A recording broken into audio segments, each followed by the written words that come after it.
organic, unpredictable, unknown, lovely, beautiful, a sense of fulfillment. This is part of the pleasures of life and not the chores of life.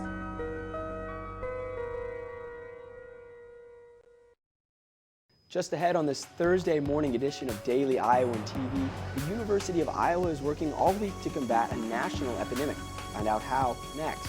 And student orgs are taking campus by storm here at the UI. Learn what ways you can get involved around campus later in the show. Previews to get through coming up in sports. But of course, the biggest event here in Iowa City this weekend is Hawkeye football. We've got all the latest news on the way. Stay tuned, Hawkeyes. You're watching Daily Iowan TV.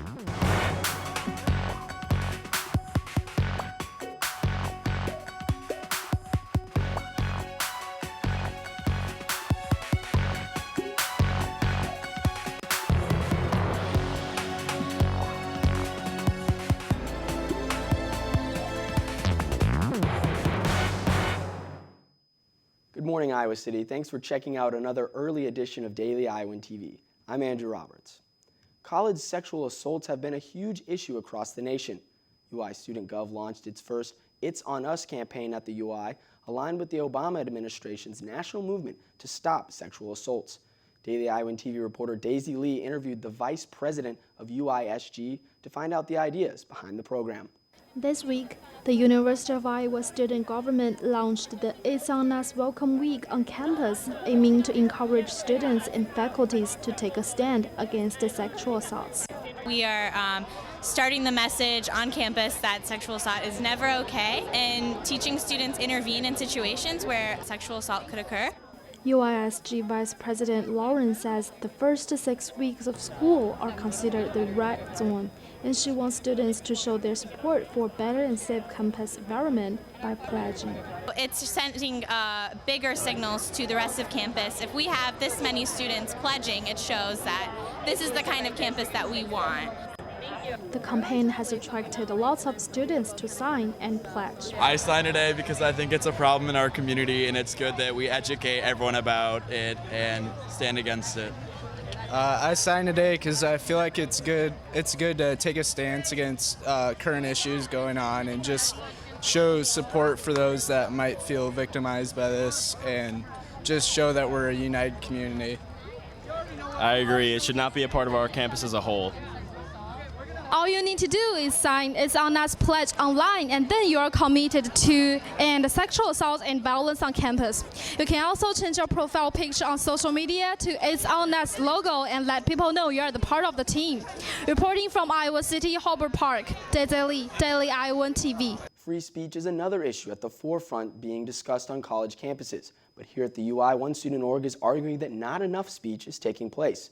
The UI chapter of the Young Americans for Liberty feel the university is trying to silence students, and they are fighting back.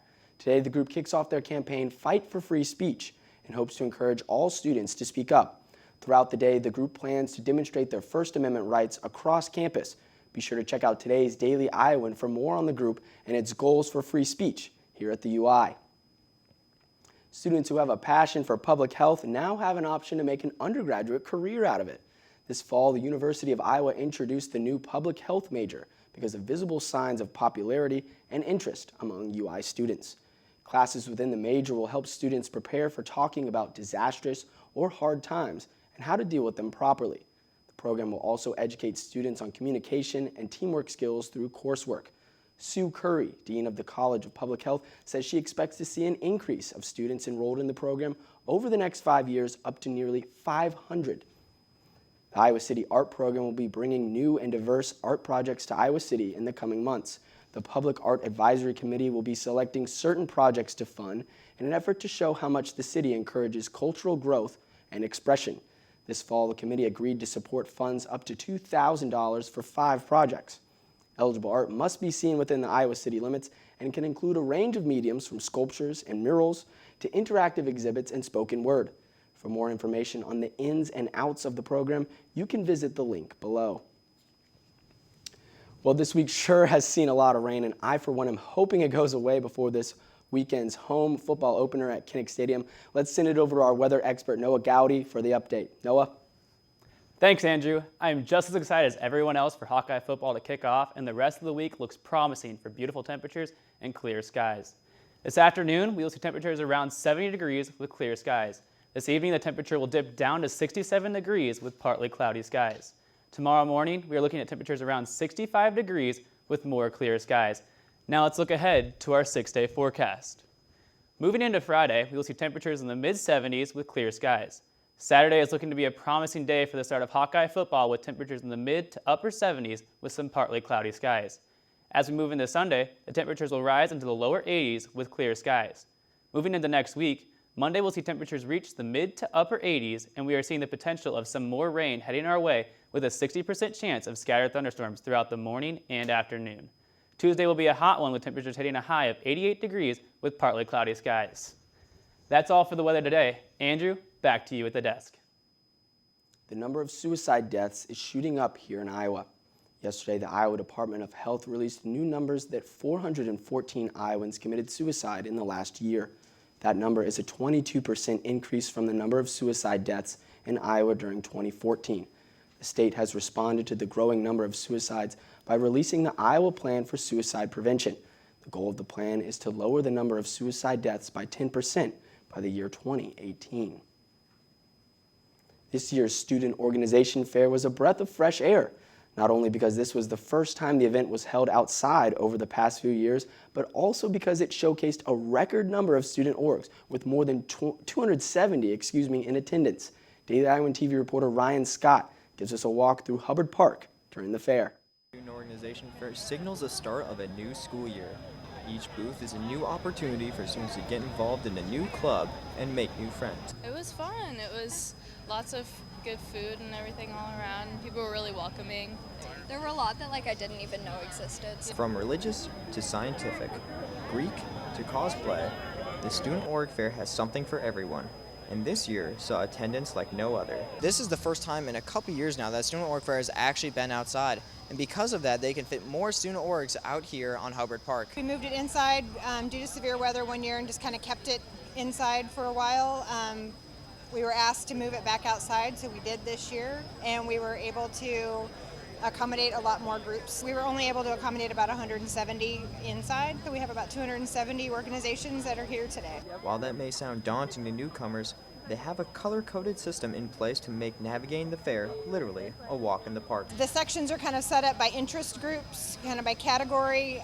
So if they're interested in fraternity or sorority life, or they're interested in an academic student organization or performance group, they can just kind of check what category, where to go. The Shift Outdoors helped accommodate many student orgs, such as the University of Iowa Tabletop Organization. This year, we're really trying to push to build a community, connect people. Their organization has been around for 2 years, but this is their first time at the fair. We actually took bets on how many signatures we think we'd have. The president guessed 3, I guessed 10. We currently have almost 20. So we're extremely happy about that. And it just shows that, if you put it out there, people will respond to it. From Hubbard Park, Ryan Scott, Daily Iowan TV. Well, Hawkeye football hasn't kicked off just yet, but many other Iowa sports teams have. And we have Aaron Erickson and Taylor Van Fleet standing by in the sports studio. Guys, what's going on in the world of Hawkeye sports? That's right, Andrew. So much is happening this weekend. Yeah, but the biggest event happening in Iowa City this weekend is, of course, Hawkeye football. With 3 days until game day for Iowa football, the hype is real. As we've been going through each position, we are ready for the football season to begin. And I think Taylor Brooks is too. Let's toss it right on over to her for our last position previews. Hey guys, I'm more than ready to be back on the sideline every Saturdays for some college football. I know the players are too. They are ready to get that sour taste from the Rose Bowl out of their mouths and really prove something different this season. This morning, I finish up our position previews on the defensive side of the ball, first starting with the linebackers, where one senior has earned his starting role back. 2014, Bo Bauer had the opening day starting position at linebacker, but last year was a different story after being on second string. But this is a new season, and Bauer is back in the starting rotation, more ready than ever. It feels good. The whole team's been working hard. We've all been working hard, getting ready for the game, and wherever anyone can contribute, they will. So, we're just ready to go. I think first and foremost, he started 2 years ago. And the first thing that comes to mind when I think about Bo is his attitude. He's a really positive guy. He has been from day one when he got here. Just making the decision to come here and turn a scholarship down another school says a lot about him. Alongside him in the linebacker positions is Captain Josie Jewell, who is being watched closely as he had a milestone season last year. It's a little more experience under my belt, playing with some new players, playing with some experienced players, playing with some new guys. So I guess I don't really want to make it too much different than it has been. You know, you're coming in there nervous for the first game, which you should be. I mean, you want to show what you have, and you want to play well. So really just coming in and you know, focusing on the basics is going to be the biggest thing.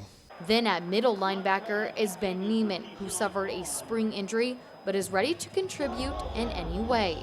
We don't have any seniors, so you know, Josie, Bo, myself, Aaron, we're kind of trying to get the young guys going and lead the group. Next to those linebackers, we will find the secondary, where yes, you will find former Thorpe Award winner Desmond King, but a few other guys with some game-changing aspects too. Safety is Miles Taylor, a guy who seems to be better than he was last season. I think Miles Taylor's a lot better player than he was last January, and that's good news. But he should be. I mean, you know, he's had more practice, more experience. Free safety is made up by Brandon Snyder, who is yet another experienced player, and at left corner is Greg Mabin. And yep, you guessed it, experienced. This is the healthiest that I felt in a while. You know, I had that off-season shoulder surgery, so, you know, that's the best that my shoulder has felt since high school, so I'm just ready and excited to, you know, get it together this year. Find me right back here tomorrow morning along with Katie Sextro as we bring you our very first pregame show of the year. You won't want to miss it. Taylor and Aaron, let's see what else is going on around Iowa City this weekend. Thanks, Taylor. Well, anyone who isn't going to the football game is in luck with other sports, as 4 Iowa sports teams will be around Iowa City, including volleyball, cross country, field hockey, and soccer.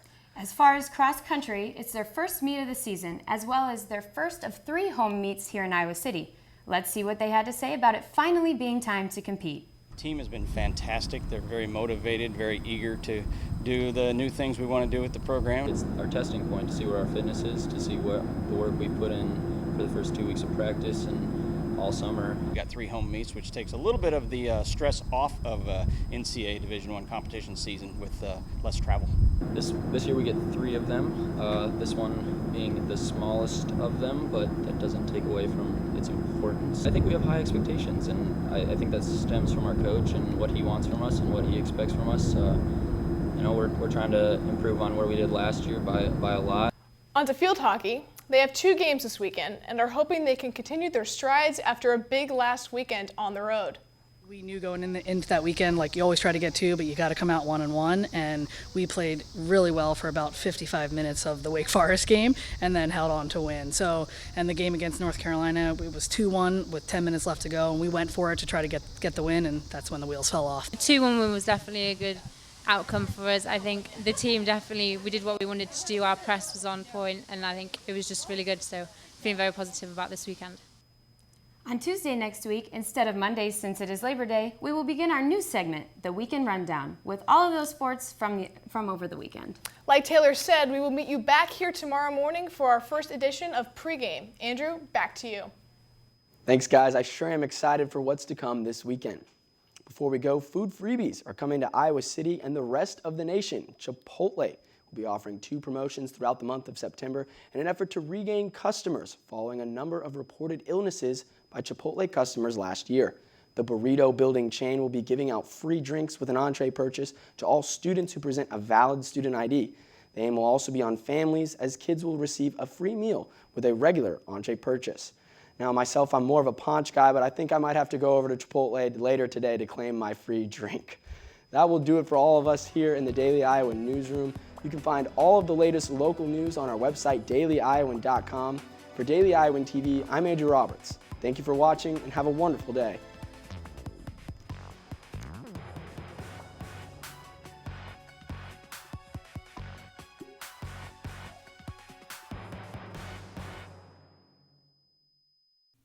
Can't pick up a copy of the Daily Iowan? Are you worried about how you're going to find out about the latest news in Iowa City and the University of Iowa? Well, look no further. You can download the Daily Iowan mobile app on your iPhone for the area's best news coverage. And you can also read and watch us on your iPad.